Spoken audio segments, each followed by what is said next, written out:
नमो नमः, सुप्रभातम, जय श्री कृष्णा, राधे राधे। मित्रों, मैं गजानन शर्मा संस्कृत ऑनलाइन क्लासेज में आप सभी का हार्दिक अभिनंदन और स्वागत करता हूं।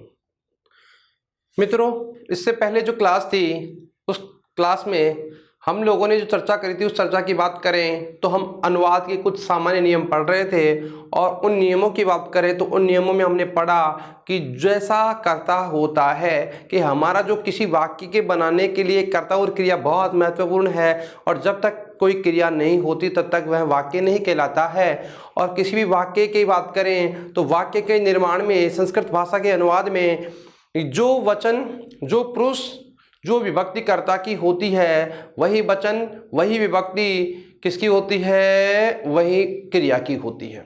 यहाँ हमने सामान्य चर्चा करी, कुछ नियम अलग से पढ़े कि जैसे यदि किसी वाक्य में एक से अधिक कर्ता हो, अर्थात जो हमारा कर्ता है प्रथम पुरुष, मध्यम पुरुष और उत्तम पुरुष का हो, और तो क्रिया कौन सी होगी, तो क्रिया सभी कर्ताओं के योग से उत्तम पुरुष की होगी, यह भी हमने पढ़ा। और यदि मध्यम पुरुष और उत्तम पुरुष हो तो मध्यम पुरुष और उत्तम पुरुष हो तो क्रिया दोनों के योग से उत्तम पुरुष की होगी। यदि प्रथम पुरुष और मध्यम पुरुष हो तो क्रिया मध्यम पुरुष की सभी के योग से होगी, और यदि प्रथम पुरुष है तो सभी के योग से होगी। इसके बारे में हमने पिछली कक्षा में चर्चा करी। अब हम बात करें तो यहाँ जो बात कर रहे हैं उससे आगे कुछ एक नियम, हमारे विशेष जो नियम है उन नियमों की बात करते हैं। और नियमों की बात करें तो एक थोड़ा सामान्य ध्यान रखने वाली बातें हैं। कई बार क्या होता है कि हमारी जो संख्या होती है उस संख्या से संबंधित जब प्रश्न आते हैं या अनुवाद आता है तो हमें दुविधा होती है। उसके निवारण के लिए यहाँ हम बात कर रहे हैं उन संख्या वाले शब्दों की, या कुछ संख्या ऐसी है जिनका निर्माण कैसे होता है, उनमें अनुवाद का प्रयोग कैसे होता है।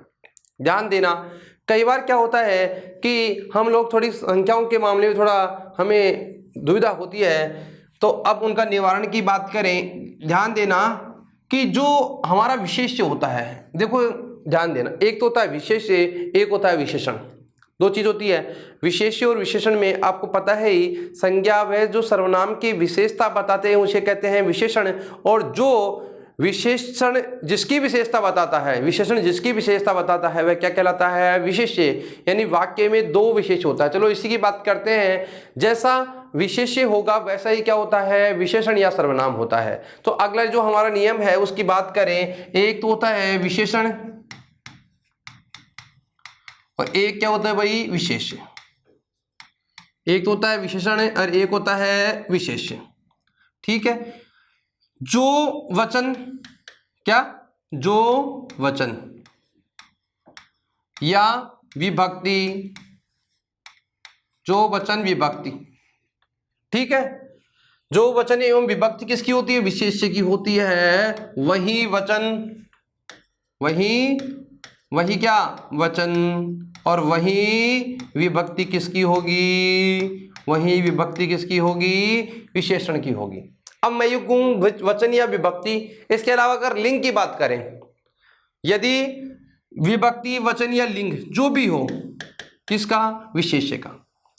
जो वचन, जो विभक्ति, जो लिंग विशेष्य का होता है, वही वचन, वही विभक्ति और वही लिंग किसका होता है, विशेषण का होता है। लिखा भी गया है, यद लिंगम यद वचनम याच विभक्ति विशेषस्य तन लिंगम तद वचनम साच विभक्ति विशेषणस्य। तो विशेषण कहूं इसको या सर्वनाम कहूं, कहने का मतलब ये हुआ कि जो हमारा विशेषण जो होता है वो किसके अनुसार चलता है, विशेष्य के अनुसार चलता है, ठीक है। दोबारा मैं रिपीट करता हूं इसी बात को कि जो वचन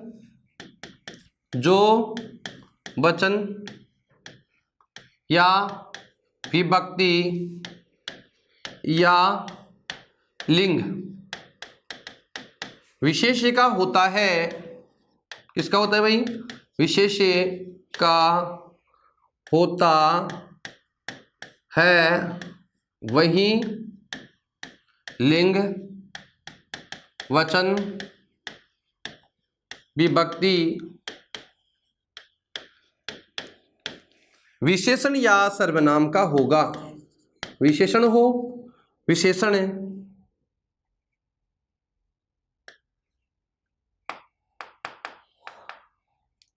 विशेषण या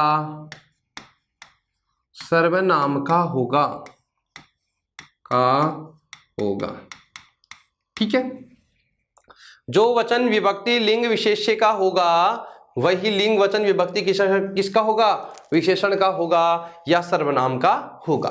जैसे एक हिंदी में बात करें तो यहां हम बात कर रहे हैं हिंदी की और हम यहां पढ़ रहे हैं नियम, तो ये हमारा अगला नियम है, जो नियम हमने अब तक पढ़ा था उससे आगे का नियम है। अब हिंदी में बात करें, जैसे एक वाक्य है और मैं वाक्य लिखता हूं, वह बालक पढ़ता है। देखिए इस वाक्य में आप देखेंगे तो इस वाक्य में एक तो क्या है? क्रिया। तो हमने क्रिया बनानी तो सीख ली कि क्रिया कैसे आएगी, कि जो पुरुष, जो वचन, जो विभक्ति इसकी होगी कर्ता की, वही किसकी होगी? क्रिया की। हमने यही पढ़ा। तो जैसे वह के लिए संस्कृत की बात करें, वह पढ़ता है तो पुल्लिंग का शब्द है, तो वह इसके लिए किसका प्रयोग करेंगे? इसका हम प्रयोग करेंगे जैसे स का, और इसके अनुसार क्या बनाएंगे? क्रिया पढ़ेंगे। यहां तक हमने पढ़ लिया था। अब हमारा नियम है कि जो वचन लिंग वह विभक्ति किसकी है? विशेष्य की है। तो विशेष्य की बात करें, वह बालक है, वह क्या है? बालक है। तो बताओ यह वह क्या है? सर्वनाम है। और विशेष्य क्या है? बालक। तो बालक में देखो जो बालक है पुल्लिंग का है। बालक किसका भाई? पुल्लिंग का है। तो जो बालक शब्द है वो कैसे चलता है? बालक है। तो शब्द क्या बन जाएगा? बालक। तो हमने बालक के जो शब्द लिखा, अब यहां जो बालक शब्द है, इस बालक की बात करें तो इस बालक का जो लिंग वचन विभक्ति होगी वही किसका होगा? इसका होगा। ठीक है, बात करें, बताओ बालक प्रथम पुरुष का एक वचन है, पुल्लिंग का शब्द है, तो यहां प्रथम पुरुष के एक वचन में क्या बनता है? श। क्या बनता है? तत्शब्द में क्या बनता है? स। ठीक है, ये तो क्या होगा? हमारा विशेष्य, और ये क्या हो गया? विशेषण। अब विशेष्य को इसको विशेषण कहें तो विशेषण के स्थान पर यानी संज्ञा व सर्वनाम के स्थान पर विशेषण जो होता है, यहाँ ये अपने आप में सर्वनाम है, तो ये तो सर्वनाम हो गया, ये क्या हो गया? विशेष्य। अब यहाँ ध्यान दे, इसके अनुसार हो गई क्रिया, तो क्या करता है? पढ़ती, वह पढ़ता है। वह बालिका, अगर यहाँ बालक की जगह क्या होती? बालिका होती। क्या होती? बालिका।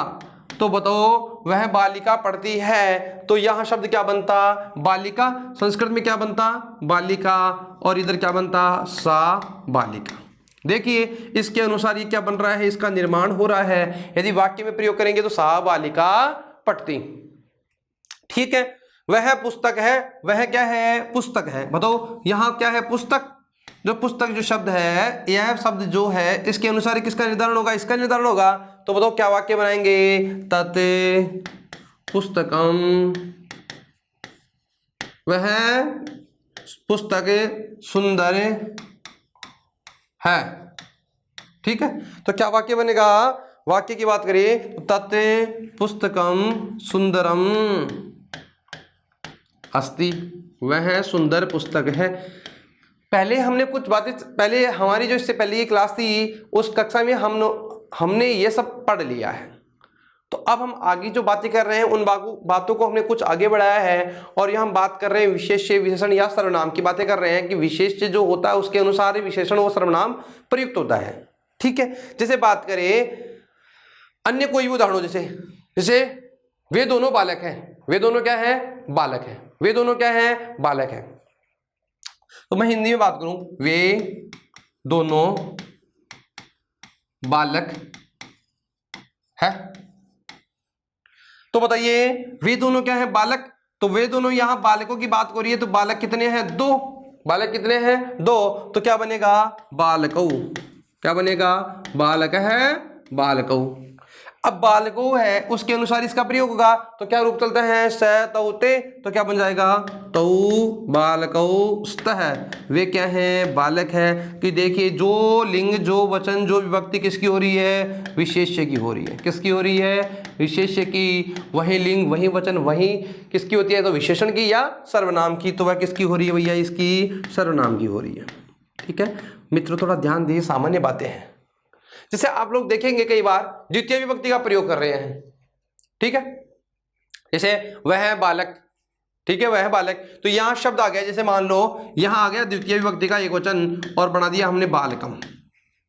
अब हमें यह पता होना चाहिए कि यहां द्वितीय विभक्ति का ये क्या है? द्वितीय विभक्ति का एक वचन है और पुल्लिंग का शब्द है। तो पुल्लिंग का शब्द है, किसका शब्द है? पुल्लिंग का शब्द है। द्वितीय का एक वचन पुल्लिंग का शब्द है, तो यहां पर जो भी जो भी सर्वनाम या विशेषण होगा वह उसमें भी कौन सी आएगी, द्वितीय विभक्ति एकवचन आएगा, वह बालक है। तो बताओ क्या बनेगा, तो यहां से जो तत्शब्द है उस पुल्लिंग वाले तत्शब्दों के हमें देखना क्या पड़ेगा, तत्शब्दों के जो हमारे द्वितीय विभक्ति का एकवचन देखना होगा। तो तत्शब्द कैसे चलते हैं पुल्लिंग में, स तौ ते तम तौ तान, तो क्या बन जाएगा, तम, क्या बन जाएगा, तम बालकम। आगे व्यंजन है इसमें का हम क्या कर सकते हैं, अनुस्वार, शब्द क्या बन जाएगा, तम बालकम अस्ति, एक वाक्य में निर्माण कर सकते हैं। तो यूं समझिए कि यहाँ ध्यान रखना इतना सा सामान्य बातें हैं, लेकिन हमें कंफ्यूज करती है कि जो लिंग जो वचन जो विभक्ति किसकी होती है, विशेष्य की होती है, वही लिंग वही वचन वही विभक्ति विशेषण या सर्वनाम की होती है। अगर मैं बात करूं जैसे जैसे चतुर्थी विभक्ति लगाई आपने, जैसे बालकाय, अब यहां पर क्या करेंगे, फिर इसका मतलब स लिखेंगे, नहीं, यह नहीं लिखेंगे, क्योंकि ये तो यहां देखो चतुर्थी का एक वचन है, ठीक है, तो यहां पे भी चतुर्थी विभक्ति का क्या होना चाहिए, एक वचन होना चाहिए। अब चतुर्थी का एक वचन बात करें तो पुल्लिंग शब्द में हम बात करें तत्शब्द, तो तत्शब्द पुल्लिंग में अपने पढ़े थे, तो चतुर्थी में क्या चलता है, स तौ ते तम तौ तान तेन ताभ्याम तै तस्मै ताभ्याम तेभ्ये, तो चतुर्थी के एक वचन में क्या बनेगा, तो बताओ क्या बनेगा, तो यहां बात करें तो यहां शब्द क्या बन जाएगा, यहां शब्द की बात करें तो शब्द बन जाएगा तस्मै, क्या बन जाएगा, तस्मै। देखिए जो विभक्ति जो वचन इधर लगा रहे हैं वो इधर लगा रहे हैं कि जो लिंग जो वचन विभक्ति होती है विशेष्य की वही की हो रही है, सर्वनाम या विशेषण की होती है, ठीक है। अगर कोई भी शब्द पुल्लिंग का हो, स्त्रीलिंग का हो, नपुंसकलिंग का हो, हमें यह ध्यान रखना है जो इधर जिसका प्रयोग करेंगे वहीं किसका प्रयोग करेंगे, उधर भी उसका ही प्रयोग करेंगे, ठीक है। जैसे बालकस्य शब्द लिख दिया मैंने, षष्ठी में लिख दिया बालकस्य, बताओ कौन सी विभक्ति है, ये षष्ठी है, और षष्ठी का क्या है, एक वचन है, ठीक है। तो इधर भी षष्ठी लगाएंगे तो बताओ क्या बनेगा, बताओ क्या बनता है, तो बताओ क्या बनेगा, यहां बनेगा तस्य बालकस्य, क्यों, यहां पे भी क्या लगाएंगे, षष्ठी का एक वचन। कि जो कोई भी उदाहरण हो, पुल्लिंग का हो, स्त्रीलिंग का हो और नपुंसकलिंग का हो, ठीक है। अन्य कोई भी, जैसे वह सुंदर बालिका है, वह सुंदर बालिका है, तो अब मैं एक आप शब्द को एक शब्द लिखता हूं, वह सुंदर बालिका है, बताइए। अब बात करें यहां जो शब्द की बात कर रहे हैं वह सर्वनाम हो गया, ये इसकी क्या हो गई, विशेषता हो गई, और ये हो गया विशेष्य, तीनों शब्द हैं। अब यहां देखिए, अब इन दोनों का क्या होगा, वैसे के वैसे प्रयोग होगा, जो लिंग जो वचन इसकी होगी वही किसकी होगी, इसकी होगी। चलो ठीक है, वह के लिए संस्कृत की बात करें तो इसके लिए स्त्रीलिंग के लिए किसका प्रयोग होता है, सा। अब देखो बालिका जो शब्द है, तो बालिका जो शब्द है वह कैसा शब्द है, स्त्रीलिंग का शब्द है, कैसा शब्द है, स्त्रीलिंग का शब्द है, और सुंदर क्या है, अपने आप में नपुंसकलिंग का शब्द है, यह समझना थोड़ा सा। तो यहां बात करें तो यहां जो शब्द है कैसा शब्द है, स्त्रीलिंग का शब्द है, और स्त्रीलिंग का शब्द है, और स्त्रीलिंग का क्या है, एक वचन है। तो बताओ ये भी क्या होगा, स्त्रीलिंग का एक वचन, ठीक है। अब जैसे बात करें तो इसकी बात करते हैं तो वहां हम लोग यह समझेंगे, तो वह की संस्कृत क्या होती है, सा। अब बालिका की क्या होती है, बालिका, ठीक है, और है के लिए क्या होती है, अस्ति। अब यहां ध्यान देना, इसके अनुसार इसका प्रयोग करेंगे तो सुंदर शब्द का क्या बनना चाहिए, सुंदरम, तो क्या बन जाएगा, अब सुंदरम नहीं होगा, अब क्या बन जाएगा, इसको भी हम किस में प्रयुक्त करेंगे, स्त्रीलिंग में प्रयुक्त करेंगे एक वचन में, शब्द क्या बन जाएगा, सुंदरा, क्या बन जाएगा, सा सुंदरा बालिका अस्ति।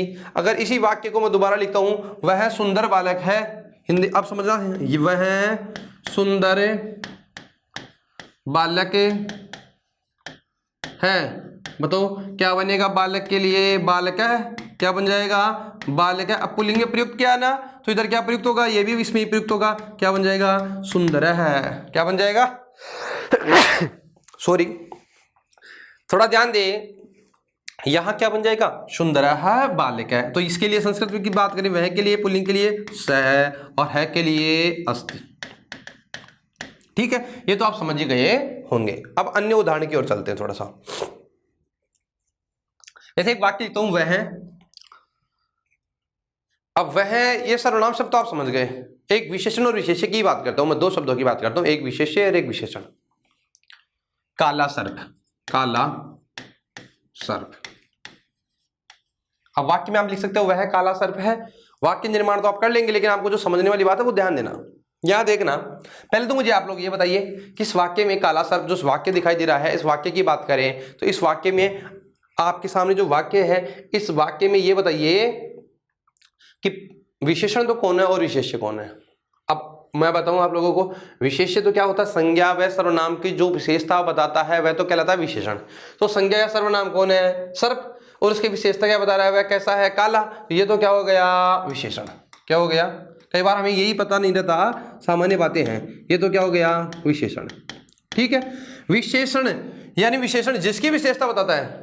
विशेषण का मतलब होता है जिसकी विशेषता बताता है वह क्या कहलाता है, विशेष। अब बताओ किस किस विशेषता बता रहा है, सर्प की विशेषता बता रहा है, सर्प क्या हो गया, विशेष्य।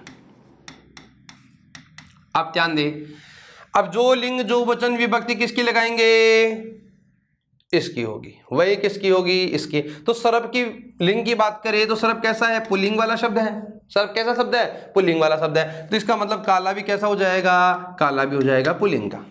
सर्प अपने आप में पुल्लिंग का एक वचन है, तो ये भी क्या हो जाएगा, एक वचन हो जाएगा। ठीक है, प्रथमा विभक्ति का है तो ये भी प्रथमा विभक्ति का हो जाएगा कि जो वचन विभक्ति इसकी हो रही है वही किसकी हो रही है, इसकी हो रही है। ठीक है, अब यहां ध्यान दे, हमारा जो शब्द है सर्प है, तो सर्प के लिए संस्कृत में प्रयुक्त करेंगे तो क्या बन जाएगा, सर्पः। क्या बन जाएगा, सर्प है। सर्प कैसा है, काला है। तो काले की संस्कृत होती है कृष्ण, और कृष्ण का मतलब होता है काला। हमारा शब्द क्या हो गया, कृष्ण है सर्प है, कृष्ण है सर्प है। समझ गए होंगे आप। देखिए यहां प्रथमा विभक्ति का प्रयोग किया तो यहां भी प्रथमा विभक्ति, यहां पुल्लिंग का प्रयोग किया तो यहां भी पुल्लिंग का प्रयोग हुआ है। यहां कृष्ण का मतलब वो कृष्ण नहीं समझे, यहां रंग की बात कर रहा हूं, काला है। और यहां ध्यान दे विभक्ति की बात कर रहे हैं तो विभक्ति। तो सामान्य बात है, यहां ध्यान रखने वाली बातें हैं। ठीक है, हम थोड़ा आगे चलते हैं और एक बात बताएं आपको। अब विशेष नियम बहुत महत्वपूर्ण है। नियम जो भी हमारा नियम है आगे वाला, उस नियम की बात कर रहे हैं। और नियम है अगला, संख्या वाली जो भी शब्द हो, संख्या में विभक्ति व वचन विशेष्य के अनुसार होते हैं, बहुत महत्वपूर्ण है। ध्यान दें, संख्या में विभक्ति व वचन विशेष्य के अनुसार होते हैं। अब विशेष्य का मतलब विशेष्य समझ गए।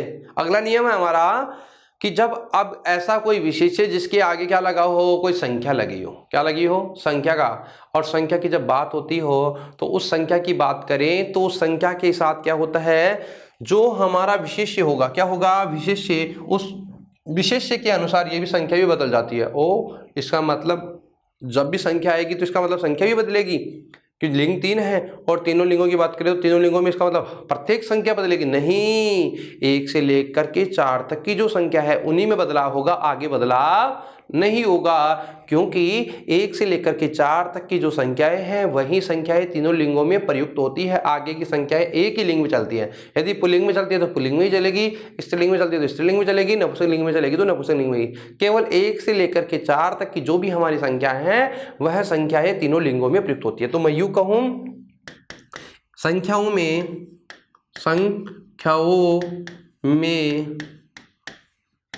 1 से लेकर 4 तक की संख्याएं बहुत महत्वपूर्ण बात है, ध्यान रखना। संख्याओं में 1 से लेकर 4 तक की संख्याएं तीनों लिंगों में प्रयुक्त होती है। तीनों लिंगों में क्या होती है भाई, प्रयुक्त होती है। अब यहाँ महत्वपूर्ण बात इसलिए ध्यान रखना कि अब संख्याएं तो अनंत तक होती है, 1 से लेकर अनंत तक होती है, 1 से लेकर अनंत तक होती है। लेकिन उन संख्याओं की बात करें तो उन संख्याओं में केवल 1 से लेकर 4 तक की संख्या ध्यान रखनी है। कितने तक की, 1 से लेकर 4 तक की संख्या कितने लिंगों में चलती है, तीनों लिंगों में लिखा भी गया है, त्रिषु लिंगेषु, यानी 1 से लेकर 4 तक की जो हमारी संख्याएं हैं वो तीनों लिंगों में क्या होती है, प्रयुक्त होती है। क्या होती है, प्रयुक्त होती है। कैसे होती है, ध्यान देना। अब बताओ, ये अपने आप में संख्या हो गई। अब यहां देखना, संख्या में विभक्ति वचन व विशेष्य के अनुसार होता है। तो विशेष्य क्या होगा, जो भी हमारा विशेष्य होगा, कहां तक, 1 से लेकर 4 तक। संख्या में विभक्ति व वचन के अनुसार, विशेष्य के अनुसार चलती है। यानी संख्या में विभक्ति व वचन विशेष्य के अनुसार होते हैं, वही बात है। तो विशेष्य देखेंगे, अब हमारा जो भी विशेष्य होगा पुल्लिंग का होगा, स्त्रीलिंग का होगा या नपुंसकलिंग का होगा, उसी के अनुसार हमारी संख्या चलेगी। लेकिन 1 से लेकर के 4 तक की संख्या ही तीनों लिंगों में प्रयुक्त होती है। आगे वाली जो भी संख्याएं होंगी वो तो एक ही लिंग में प्रयुक्त होगी। तो आगे चाहे कोई भी विशेष्य हो, वह संख्या तो वैसे की वैसे ही प्रयुक्त होगी। लेकिन हमें ध्यान कहां तक रखनी है, 1 से लेकर के 4 तक की रखनी है। ठीक है, बात करें संख्याओं की। एक तो हमारी संख्या हो गई पुल्लिंग के लिए, ठीक है, किसके लिए, पुल्लिंग के लिए।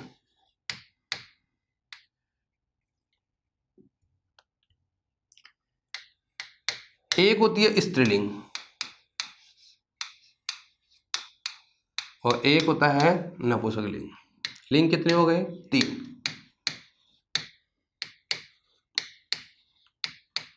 अब बात करें संख्याओं की। संख्या कितनी, 4।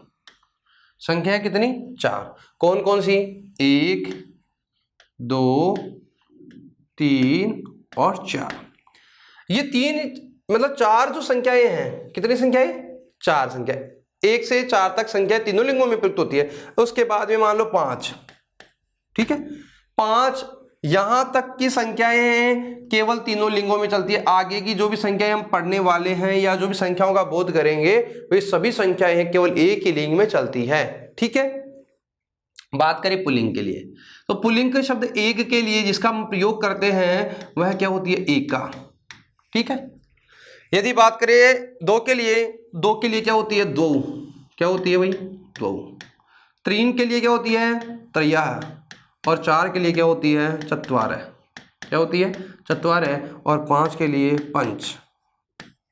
ठीक है, पुल्लिंग में बात करें 1 के लिए एका, 2 के लिए द्वौ, 3 के लिए त्रयः और 4 के लिए चत्वारः और 5 के लिए पंच। तो क्या बनेगा, एका, द्वौ, त्रयः, चत्वारः, पंच। अब बात करें स्त्रीलिंग की। स्त्रीलिंग में क्या बनता है भाई, एका। 2 के लिए द्वे, 3 के लिए तिसरः। क्या बनता है, तिसरः। 4 के लिए चतस्रः। क्या बनता है, चतस्रः। 5 के लिए वही पंच का पंच।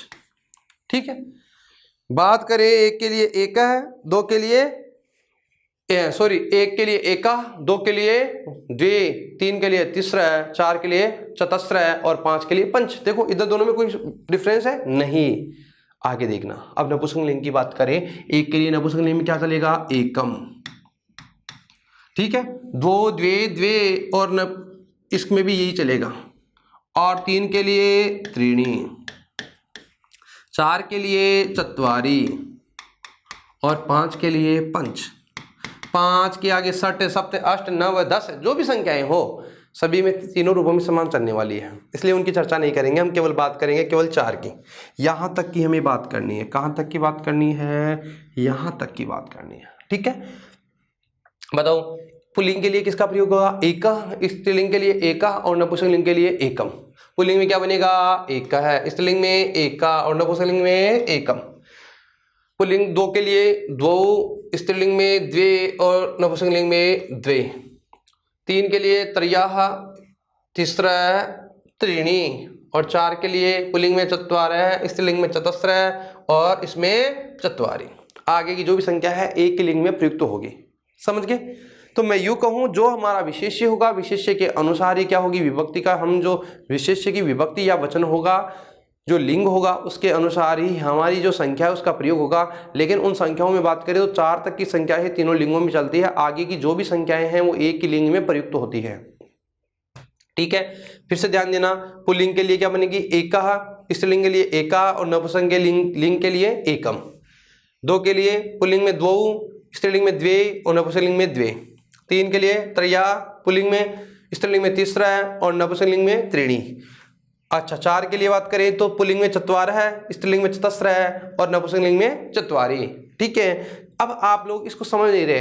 अब हम बात करते हैं कुछ उदाहरण दे करके। जैसे 5 की बात कर रहे हैं तो पंच पंच पंच, षट षट षट, सप्त सप्त सप्त, अष्ट अष्ट अष्ट, नव नव नव, दस दस दस, जो भी संख्या है, एकादश, द्वादश, त्रयोदश, चतुर्दश, पंचदश, षोडश, सप्तदश, अष्टदश या अष्टादश और एकोनविंशति, है ना। और विंशति से मतलब जो भी अनंत तक संख्याएं हैं, शतम जो भी हैं, उनकी बात करें तो वो एक ही रूप में प्रयुक्त होगी। अब बात करते हैं उदाहरण की। जैसे जैसे आप लोग हिंदी में समझने का प्रयास करना, उदाहरण की बात करते हैं, जैसे समझेंगे वह वाक्य बढ़ा के लिखें या छोटा लिखें? अभी छोटा वाक्य लिखता हूं, फिर बाद में बढ़ा करके लिखेंगे। एक छात्र, ठीक है, एक छात्र, एक बालिका,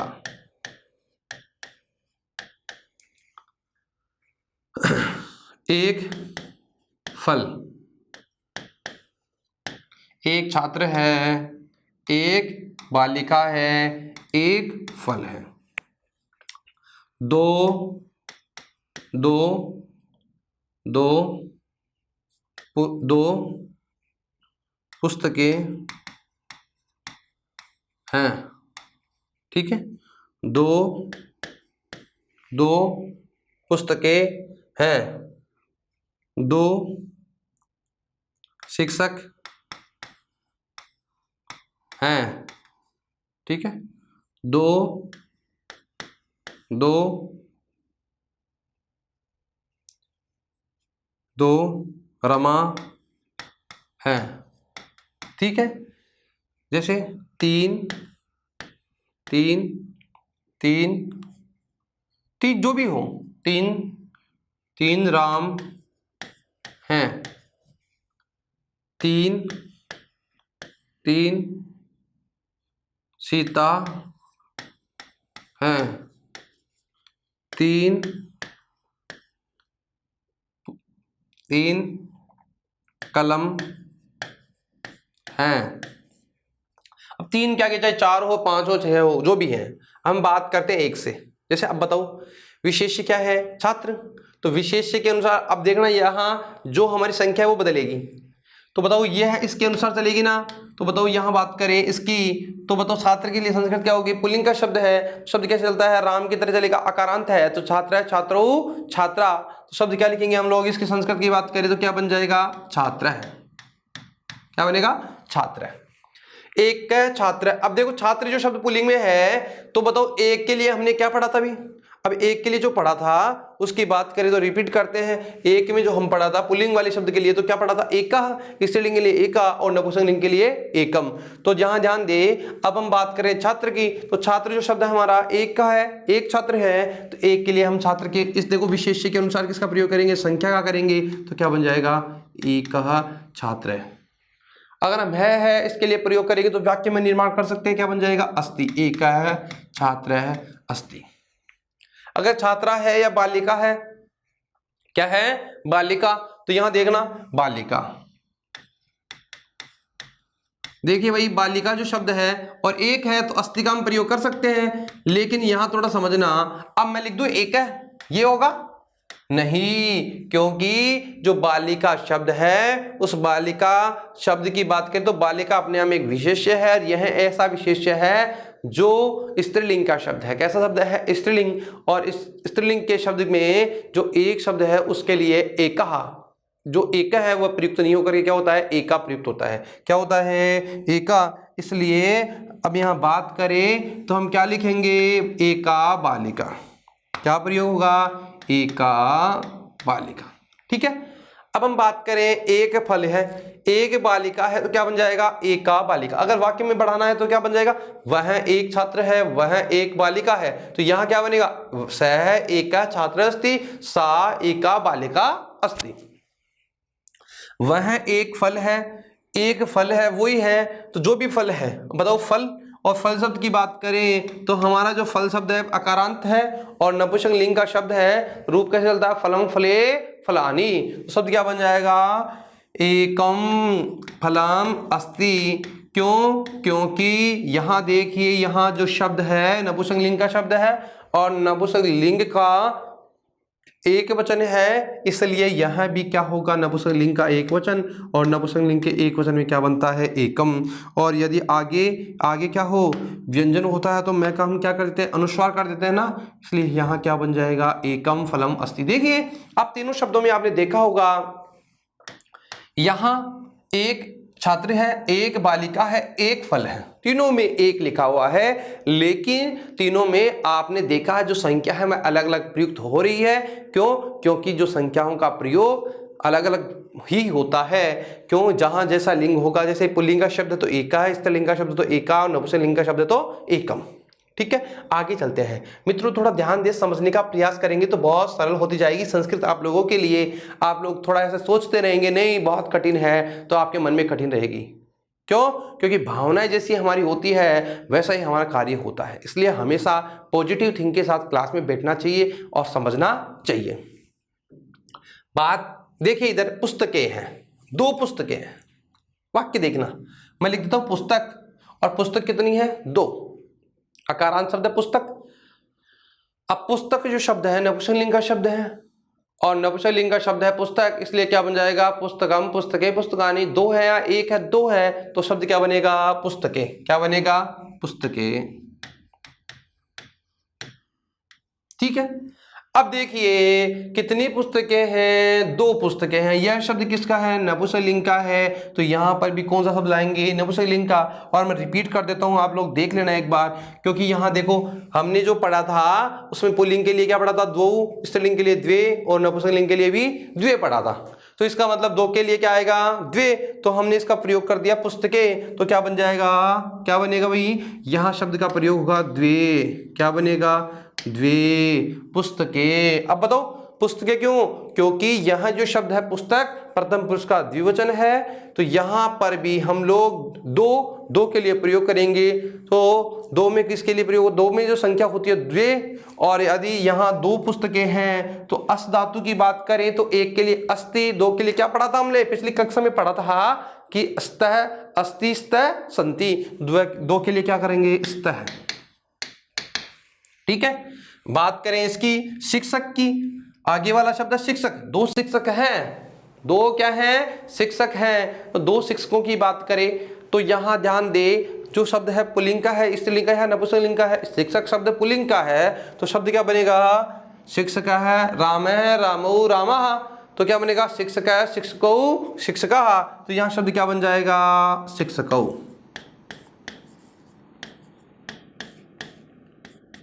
ठीक है, क्या बन जाएगा, शिक्षकौ। इसी के अनुसार इसका निर्माण होने वाला है। बताओ शिक्षक पुल्लिंग का शब्द है तो यहां क्या लगाएंगे, द्वौ। क्या लगाएंगे, द्वौ, द्वौ शिक्षकौ स्तः। और स्त्रीलिंग वाला शब्द है आगे वाला, देखो दो रमा है, दो क्या है, रमा नाम की दो महिलाएं हैं, छात्राएं जो भी है, दो रमाएं हैं। ये कितनी रमाएं हैं, दो रमाएं हैं। अब रमा जो शब्द है पुल्लिंग का है, स्त्रीलिंग का है, नपुंसकलिंग का है, हमें ये बोध होना चाहिए यह शब्द कैसा शब्द है, यह जो शब्द है वह शब्द स्त्रीलिंग का शब्द है। तो रमा के लिए रमा, रमे, रमा, तो क्या बन जाएगा, दो रमे, रमा रमे, रमे है, स्तः, यह तो हो ही गया।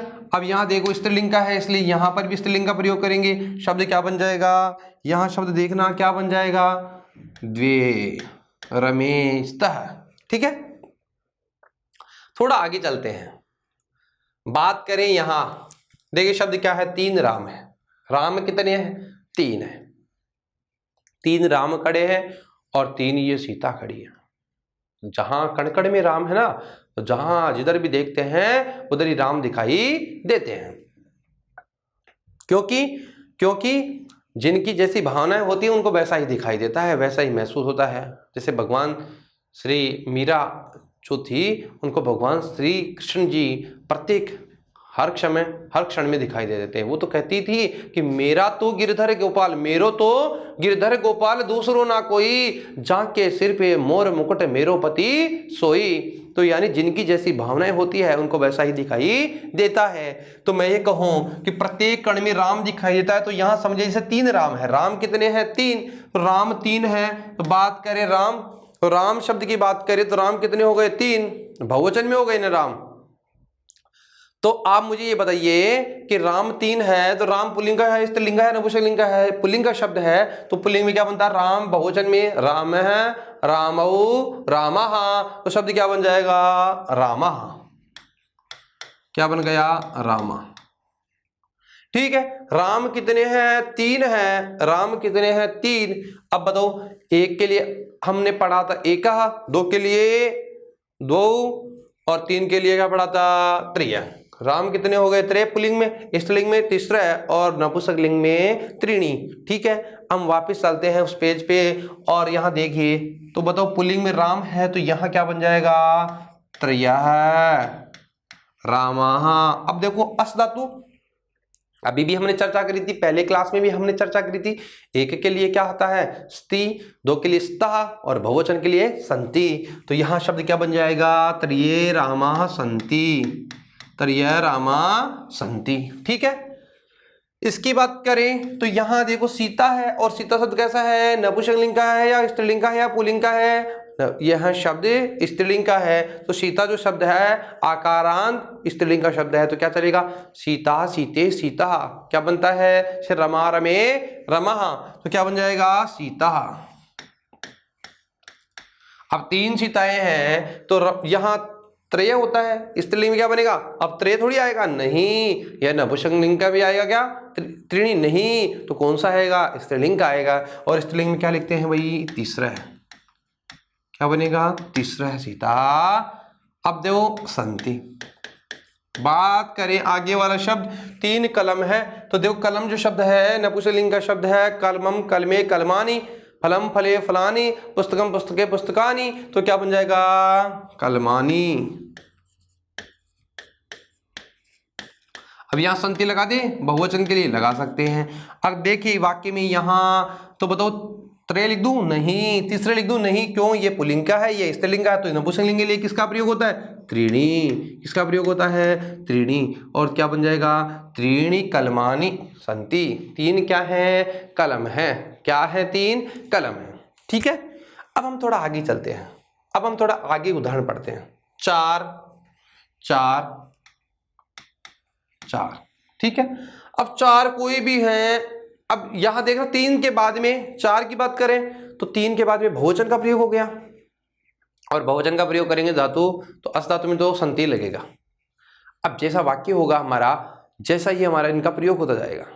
ठीक है, अगर बात करें 5 की तो 5 में भी किसका प्रयोग होगा? ऐसे कैसे ही प्रयोग होगा। जैसे 4,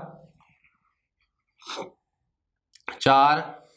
अब जो भी बात है, जैसे 4 फल हैं, 4 फल हैं। 4 क्या है भाई? फल है। अब मुझे ये बताइए, जो फल शब्द है वह नपुंसकलिंग का है या पुल्लिंग का है? नपुंसकलिंग का है, तो शब्द क्या बन जाएगा? फल। और फल का क्या बनता है? फलम, फले, फलानी।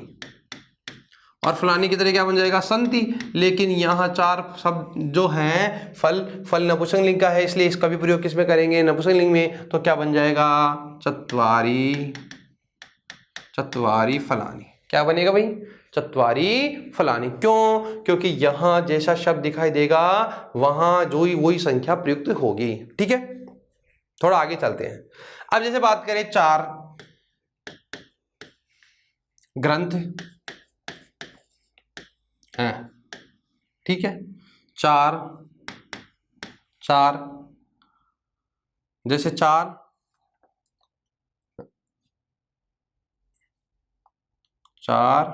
कोई भी वाक्य हो, जैसे पहले इसको समझते हैं। 4 ग्रंथ हैं। अब बताओ, ग्रंथ जो शब्द है हमें यह भी पता होना चाहिए, कई बार हमारे शब्दों को पता नहीं रहता कि शब्द कौन सा है, और इन शब्दों का बोध करने के लिए हमें महसूस करना चाहिए कि ये कैसे शब्द हैं। इनके बारे में हम आगे जाके चर्चा करेंगे, जैसे कुछ प्रत्यय जब पढ़ लेंगे उसके बाद हमें बोध हो ही जाएगा। क्योंकि क्या होता है, कई बार हमें इन चीज़ों का पता नहीं लग पाता कि कौन से प्रत्यय से बनने वाले शब्द किस में प्रयुक्त होते हैं। तो मैं ये बात करूं, जो ग्रंथ शब्द है पुल्लिंग का एक शब्द है। कैसा शब्द है? पुल्लिंग का। और इसके रूप कैसे चलते हैं? राम की तरह चलते हैं, क्योंकि पुल्लिंग का शब्द है तो राम की तरह रूप चलेंगे। तो ग्रंथ है, ग्रंथो, ग्रंथा। ग्रंथ कितने हैं? 4। ग्रंथम नहीं होता है, क्या होता है? ग्रंथ होते हैं। तो इसका मतलब शब्द किस में चलता है? पुल्लिंग में। तो 4 ग्रंथ है, तो बताओ क्या बन जाएगा? ग्रंथा। क्या बनेगा? ग्रंथा। नपुंसकलिंग में ग्रंथा बनेगा ना। क्यों? रामे रामो रामा, तो ग्रंथ ग्रंथौ ग्रंथा कितने हैं? 4 हैं। और बहुवचन में हम संति का प्रयोग कर सकते हैं। यहां देखिए बताओ, अब यहां क्या आएगा पुल्लिंग में? तो क्या बन जाएगा? चत्वारः, चत्वारः ग्रंथः सन्ति। 4 क्या है भाई? ग्रंथ हैं। अब मैं ये कहूं 4 बालिकाएं हैं, 4 बालिकाएं।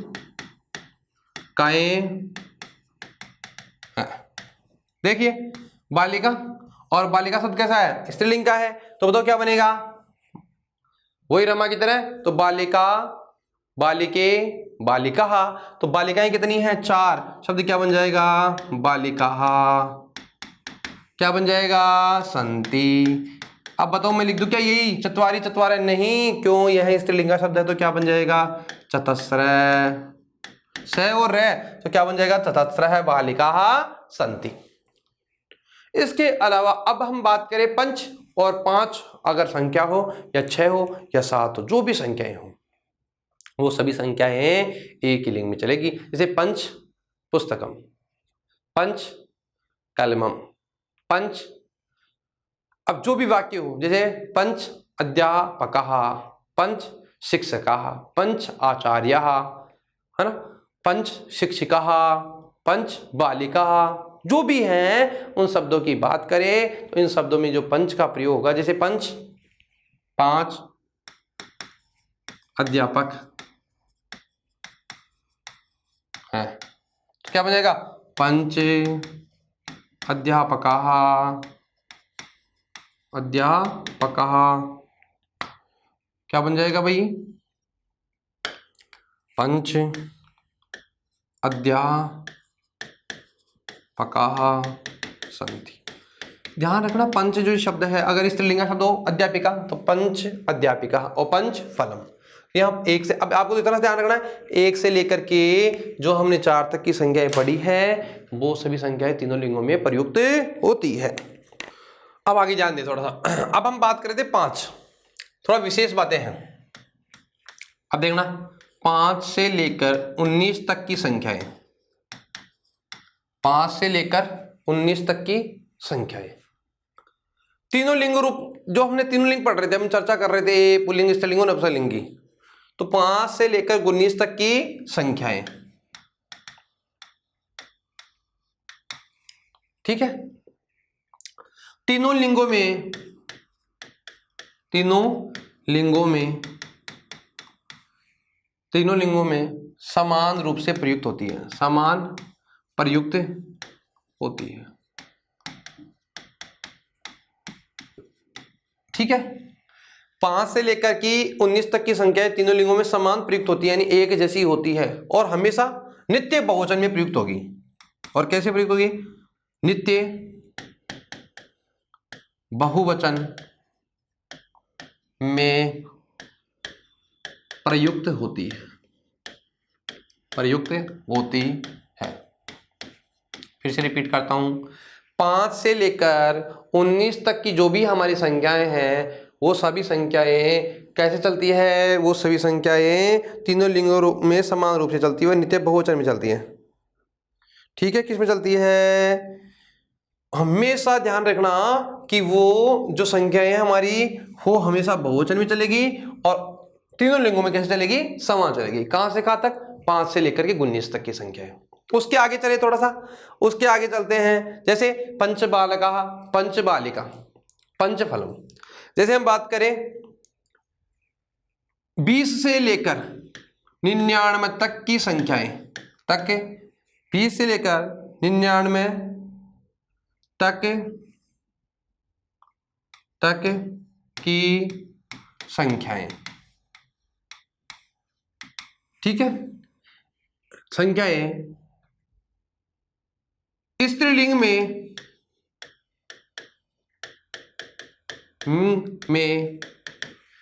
नित्य एक वचन में प्रयुक्त होगी, नित्य एक वचन में प्रयुक्त होगी।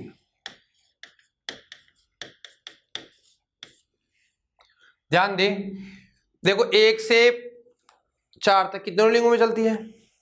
5 से 19 तक की हमेशा नित्य बहुवचन में प्रयुक्त होती है, तीनों लिंगों में समान चलती है। बात करें 20 से 99 तक की संख्या स्त्रीलिंग में चलती है और स्त्रीलिंग में भी एक वचन में चलती है। स्त्रीलिंग में नित्य एक वचन में प्रयुक्त होती है, ध्यान देना। यानी 20 से 99 तक की जो भी हमारी संख्याएं है ना, वो किस में चलती है भाई? वो हमेशा किस में चलती है? हमेशा वो स्त्रीलिंग में चलती है। और नित्य किस में चलती है? नित्य स्त्रीलिंग में चलती है और नित्य एक वचन में चलती है, एक ही वचन में प्रयुक्त होगी। जैसे बात करें, जैसे विंशति बालका, 20 बालक है या 20 बालिका है या 20 फल है, तो कैसे प्रयुक्त होगी? जैसे विंशति, 20 की बात करें ना तो वैसे चलेगी, ऐसे चलेगी, एक वचन में प्रयुक्त होगी। विंशति बालिका, 20 बालक हैं, नहीं बालिकाएं हैं, तो क्या बन जाएगी? विंशति बालिका, नहीं विंशति फलानी, 20 क्या है? फल है। तो ऐसे मतलब यहाँ देखिए, यह पुल्लिंग का है, स्त्रीलिंग का, नपुंसकलिंग का है, लेकिन इनमें कोई परिवर्तन नहीं हुआ। और यहाँ बात करें इस शब्द की, तो यहाँ जो 20 शब्द है एक ही वचन में प्रयुक्त हो रहा है और स्त्रीलिंग में प्रयुक्त हो रहा है। ठीक है। एक जो शब्द है हमारा, जिसकी बात करें, जो बहुत महत्वपूर्ण शब्द है, और उस शब्द की बात करें, एक तो हमारा शब्द है 100 और एक है हमारा 1000। 100 और 1000, ठीक है। किसकी बात कर रहा हूं? 100 और 1000। ये दोनों शब्द जब संख्या में प्रयुक्त होती है तो ये दोनों नित्य नपुंसक लिंग में प्रयुक्त होंगे। नित्य नपुंसक लिंग में 100 और 1000 नित्य नपुंसक लिंग में प्रयुक्त होते हैं। जैसे 100 के लिए क्या लिखते हैं हम और 1000 के लिए क्या लिखते हैं? 100 का क्या बनता है भाई? शतम, और इसके लिए क्या बनेगा? सहस्त्रम। सहस्त्रम, ध्यान देना, ऐसे नहीं होता शतकम, शतम। और यहाँ जो शब्द है हमारा, उस शब्द की बात करें तो यहाँ जो शब्द है, इस शब्द की बात करें तो नित्य एक वचन में ही प्रयुक्त होगा और नित्य नपुंसक लिंग में एक वचन में ही प्रयुक्त चलेगा। ऐसे नहीं शतम है, सतह है, सहस्त्र है, ऐसे नहीं चलता है। तो यह शब्द क्या चलेगा? शतम सहस्त्रम, शतम सहस्त्रम। तो कौन से शब्द की बात कर रहा हूं मैं? यानी ये जो शब्द है वो एक यानी एक ही नित्य नपुंसक लिंग में ही प्रयुक्त होता है। किसमें होता है? नित्य नपुंसक लिंग में। नित्य नपुंसक लिंग के, तो लिखा ही नहीं, सॉरी, ये लिखना छोड़ दिया, के एक वचन में प्रयुक्त होते हैं।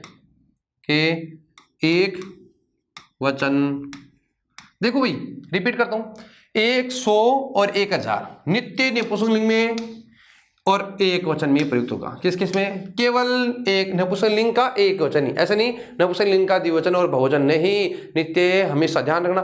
जैसे कई बार हम पढ़ते हैं सत का नाम, ऐसे आपको पढ़ने में आता है कई बार, सतस्य सतानाम अब्दानाम समाहार। आप लोगों ने समास में कई जगह ऐसे पढ़ा होगा, नहीं सतानाम बनता ही नहीं है, क्योंकि जो सत शब्द है वह एक वचन में ही प्रयुक्त होता है, बहुवचन में प्रयुक्त नहीं होता है। तो सतम, अब यहाँ शब्द का विभक्ति में बात करें तो षष्ठी विभक्ति में प्रयुक्त हो सकता है, तो कैसे बनता है? सतस्य अब्दानाम समाहार, शताब्दी के लिए प्रयुक्त किया जाता है, कई बार हमने पढ़ा भी होगा। तो इसलिए ध्यान दे कि जो हमारी संख्याएं थी, हमारे जो अनुवाद के सामान्य नियम थे, उसके बारे में हमने चर्चा करी। और मैं पीछे रिपीट करता हूँ, संख्याओं की बात कर रहे थे हम लोग, 1 से लेकर के 4 तक की जो संख्या है तीनों लिंगों में प्रयुक्त हो रही है। उसके आगे हमने चर्चा करी 5, यहाँ जो 5 से लेकर की जो संख्याएं हैं, 5 से 19 तक की संख्या तीनों लिंगों में समान रूप से प्रयुक्त होती है और नित्य बहुवचन में चलती है। उसके आगे बात करें 20 से 99 तक संख्या स्त्रीलिंग में नित्य एक वचन में प्रयुक्त होती है। और आगे हम बात करें 100 और 1000 नित्य एक नपुंसक लिंग एक वचन में प्रयुक्त होते हैं, शतम सहस्त्रम के रूप में प्रयुक्त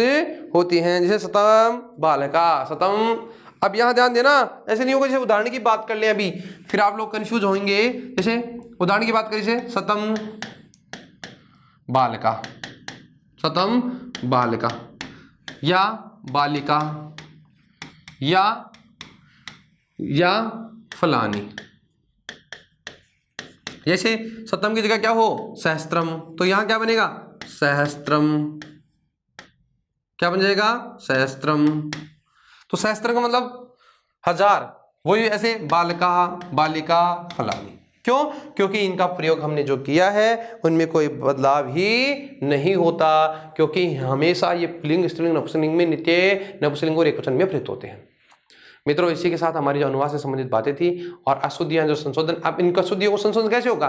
जो हमने कारक पढ़ा है, जो अनुवाद पढ़ा है, इनको पढ़ने से जो हमारे को ध्यान लगा है, इसके बाद अब जो यही नियम आएंगे और उनकी त्रुटियां सामने आएगी, उन त्रुटियों को ठीक करना है, उनका निवारण करना है, और इसी के साथ हमारा अशुद्धियों का संशोधन हो जाता है। क्योंकि जब हम लोगों ने कारक के नियम पढ़ लिए, उसके बाद हमने यहाँ पढ़ा, क्या पढ़ा? इसके बाद हमने पढ़ा अनुवाद के बनाने के नियम। तो नियम, और देखो एक तो सामान्य नियम पता लगे और उनमें विभक्तियां या जो भी विशेष नियम जुड़ेंगे वो भी हमने पढ़ लिए। अब इसके अलावा हम बात करें तो जो हमारे पास आएगा, जैसे मान लो ये आ गया नमः स्वस्ति स्वधा अलम वषड योगाच, तो हमें ये पता है कि नमः के योग में चतुर्थी विभक्ति होती है और वहां परीक्षा के अंदर हमारे सामने तृतीया विभक्ति होगी, तो हमें यह निवारण करना है कि भाई नमः के योग में तृतीया नहीं चतुर्थी होती है। तो हमारी जब हमने कारक और अनुवाद से संबंधित कार्य पढ़ लिया, इसी के साथ हमारा अशुद्धि संशोधन भी हो जाता है। लेकिन कुछ आगे जाकर के हम थोड़ा विशेष चर्चा और कर लेंगे अशुद्धियों का निवारण करना। जब हम लोग सब कुछ पढ़ लेंगे, प्रत्यय पढ़ लेंगे, समास पढ़ लेंगे, कुछ उपसर्ग पढ़ लेंगे, अवयव पढ़ लेंगे, तो उनका निवारण जब हो ही जाएगा। ठीक है, बात करें हम आगे वाली जो हमारी नेक्स्ट क्लास होगी, उस नेक्स्ट क्लास में आगे नया टॉपिक लेकर के आएंगे। ठीक है, तब तक के लिए धन्यवाद।